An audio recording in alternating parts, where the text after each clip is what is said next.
আমার এখানে মা, পিসিমণি, ভাই, কাকিমণি সবাই ঘুরতে এসেছিল। তো সেই মতো সবাইকে নিয়ে ভাবলাম একদিন একটু ঘুরতে যাওয়া যাক। তো সেদিন ছিল রোববার, তো যার জন্য বরকেও সাথে পেয়েছি, নয়তো অন্যদিন ও তোর কাজেই ব্যস্ত থাকে। তো সাথে কিন্তু আমাদের রান্নার মাসি আর রান্নার মাসির ছেলেও গিয়েছিল, আর বড়ের দিকে টোটো ঠিক করছে। আর ততক্ষণ সবাইকে বলছিলাম একটু ক্যামেরার দিকে তাকাতে। তো সবাই দেখো টোটো করে বেরিয়ে পড়েছে, আমি আর ভাই যাচ্ছিলাম স্কুটি করে। মামনিকেও অনেকবার করে বলা হয়েছিল, কিন্তু মামনি হয়তো কোথাও যেতে চায় না, তাই আর যায়নি। তো এই হলো আমাদের রাম মন্দির, বেশ সুন্দর, ভীষণ আসার ইচ্ছা আছে, তবে এতদিনেও আসা হয়ে ওঠেনি। আজকের ওয়েদারটাও কিন্তু যথেষ্ট ভালো, বৃষ্টিও হচ্ছিল, তবে যখন আমরা বেরিয়েছি তখন বৃষ্টি হচ্ছিল না। যেহেতু এইরকম ওয়েদারে ঘুরতে এসেছি, কিছু করার নেই, এই ওয়েদারেই ঘুরতে যেতে হবে। আর যেহেতু বৃষ্টি হয়েছে, চারিপাশটা বেশ ঠান্ডা ঠান্ডা, ভীষণ ভালো লাগছে, এই গরমে যেন একটা স্বস্তির নিঃশ্বাস ফেলা যাচ্ছে।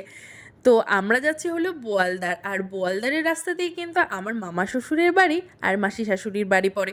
তো তাদের বাড়িতেও একটু যাব, বেশি দূর না, অল্প কিছু দূরেই সবার বাড়ি রয়েছে, তো তাদের জন্য একটু বাড়ির জন্য মিষ্টি নিয়ে নিয়েছে। আর চারিপাশের ওয়েদারটা এত ভালো লাগছিল, প্রকৃতির সৌন্দর্য অনুভব করতে করতে কিন্তু আমরা মন্দিরের উদ্দেশ্যে যাচ্ছি। আর গাছপালাতে যেন বৃষ্টি হয়ে যেন গাছপালাগুলো আরও সতেজ হয়ে গিয়েছে।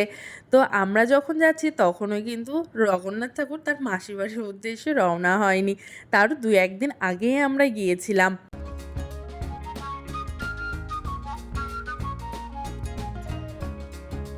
বলতে কিন্তু আমরা চলেও এসেছি বোয়ালদারের মন্দিরে।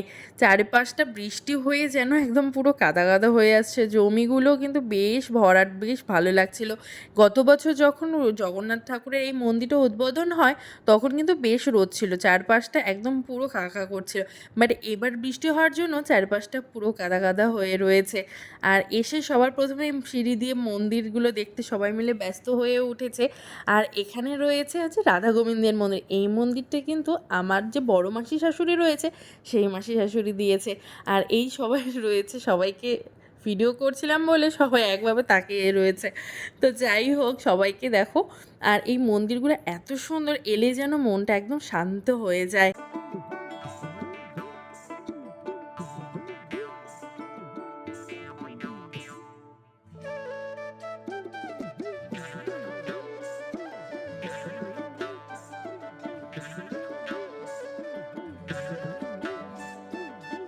চারপাশে এত বৃষ্টি হয়েছে, পুরো যেন একদম পুরো কাদাময় হয়ে রয়েছে, তবে কিন্তু প্রকৃতির এত মনোরম পরিবেশ, বেশ ভালো লাগছিল। তবে মন্দির কিন্তু এখনও পুরোটা কমপ্লিট হয়ে ওঠেনি, দেখে তো বুঝতেই পারছো, মন্দিরটা যখন পুরোপুরি কমপ্লিট হয়ে যাবে আরও বেশি ভালো লাগবে, তো তখন অবশ্যই তোমাদের সঙ্গে শেয়ার করব। এই যে বললাম যে আমরা জগন্নাথ দেবের যখন মাসির বাড়ি আসেনি তার আগেই এসেছি, তার জন্য দেখো কিন্তু জগন্নাথ মন্দিরটা বন্ধ রয়েছে, কারণ স্নানযাত্রা কয়েকদিন পরেই এসেছি, আর স্নান হয়ে গেলে জগন্নাথ ঠাকুরের নাকি জ্বর আসে, তো যার জন্য মন্দির বন্ধ থাকায় আমরা জগন্নাথ দেবের দর্শন করতে পারিনি। মনটা একটু খারাপ লাগছিল, তবুও যে আসতে পেরেছি সবাইকে নিয়ে, এটাই ভালো লাগছে। ইচ্ছে ছিল যে জগন্নাথ মন্দিরে যখন জগন্নাথের রথ শুরু হবে তখন সবাইকে নিয়ে আসব, কিন্তু পিসিমণি যে বাংলাদেশ চলে যাবে, যার জন্য আমি সবাইকে আগেই আসতে বলেছিলাম যে যতটুকুই হোক তবু সবাইকে আমি একটুখানি ঘোরাতে তো অন্তত পক্ষে পারবো। তো সবাইকে ঘোরাতে পরে বেশ ভালো লাগছিল। তো সেদিন ঘুরতে ঘুরতে বেশ সন্ধ্যা হয়ে এসছে, একদম চারিপাশ অন্ধকারও হয়ে এসেছে, আর মন্দিরে এখানে সবাই মিলে একটু ছবি টবি তুলে এবার আমরা বেরিয়ে যাচ্ছি। এখান থেকে যাব বড় মামা শ্বশুরের বাড়িতে, তারপর যাব মাসি শাশুড়ির বাড়িতে। সেখানে গিয়ে আর কোনো ভিডিও সেভাবে করা হয়ে ওঠেনি, যেহেতু বৃষ্টি আবার একটু একটু করে পড়ছিল, তো কোনো মতো সবার বাড়িতে হালকা করে ঘুরে এখন আমরা বাড়ি চলে আসছি। দেখো বিকেলের দিকে এখানে কতটা ফাঁকা ফাঁকা ছিল, আর এখন দেখো কত ভিড় হয়ে গেছে, যেহেতু বৃষ্টির ওয়েদার না, যার জন্য তবু একটু ফাঁকা রয়েছে, অন্য সময় তো প্রচণ্ড গরম থাকলে এক পা রাখার জায়গা হয় না।